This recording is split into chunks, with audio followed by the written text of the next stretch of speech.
नमस्कार मेरे दोस्तों। आज मैं आप लोगों के समक्ष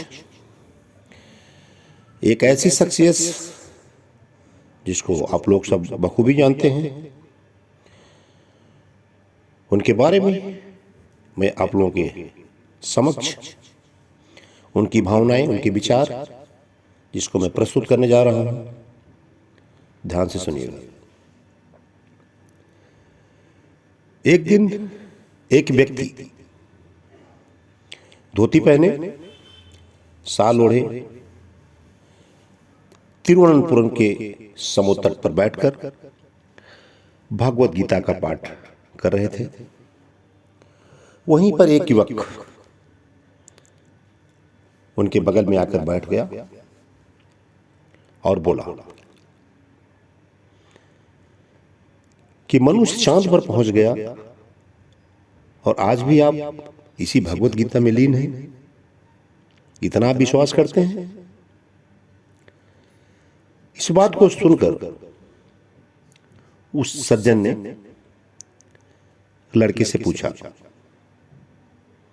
कि आप भगवत गीता के बारे में क्या जानते हैं? इस पर कुछ देर के लिए लड़के ने चुप्पी साधी, कुछ नहीं बोला। तो उत्साह और उमंग के साथ थोड़ी देर के बाद बोलता है कि मैं तो विक्रम भाई अनुसंधान के क्षेत्र में एक छात्र हूं और वैज्ञानिक के रूप में वहां पे मैं कार्य कर रहा हूं। मुझे इससे कोई मतलब नहीं, ऐसा वो बालक कहता है। यह बात सुनकर सज्जन जो बैठ के भगवत गीता को पढ़ रहे थे वो मुस्कुराए और कुछ देर के बाद हंसे और हंसने के बाद उन्होंने देखा उनके सामने दो गाड़ी आके खड़ी हुई और दोनों गाड़ियों में कमांडोस, कुछ अधिकारी और एक जवान दिखाई दिया। उसी समय उस जवान ने, जो सज्जन वहां बैठे थे, खिड़की का दरवाजा खोला और उनको सैल्यूट दिया और वो गाड़ी में बैठ गए। ऐसा देखकर उस बालक को आश्चर्य हुआ कि आखिर ये व्यक्ति था कौन, ये सज्जन थे कौन जो यहां पे बैठ के भगवत गीता को पढ़ रहे थे।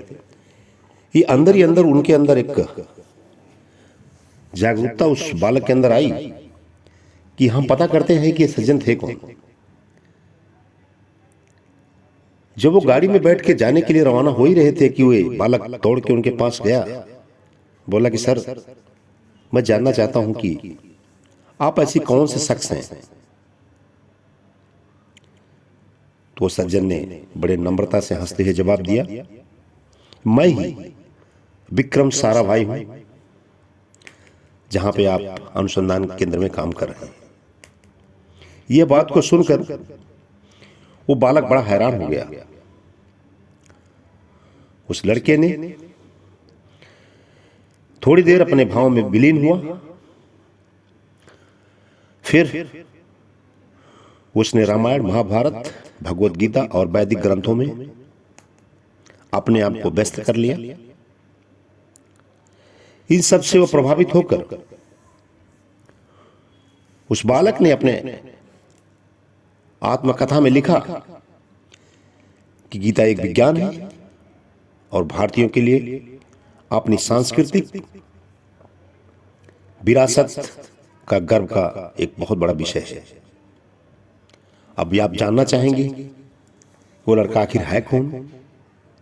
वो लड़का कोई और नहीं,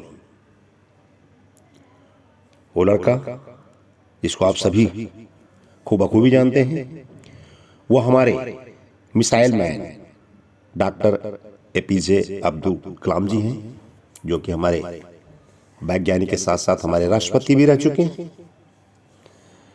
उस दिन से अब्दुल कलाम जी ने, जैसा कि लोग बताते हैं, गीता, रामायण, महाभारत और भी जो वेदों को पढ़ने के बाद उन्होंने नॉनवेज खाना ही छोड़ दिया। तो ये जो उनके दिमाग में बातें आई, उनके दिमाग पे, दिल पे लगी, उन्होंने एहसास किया कि नहीं, इस गीता में कुछ तो है। धन्यवाद।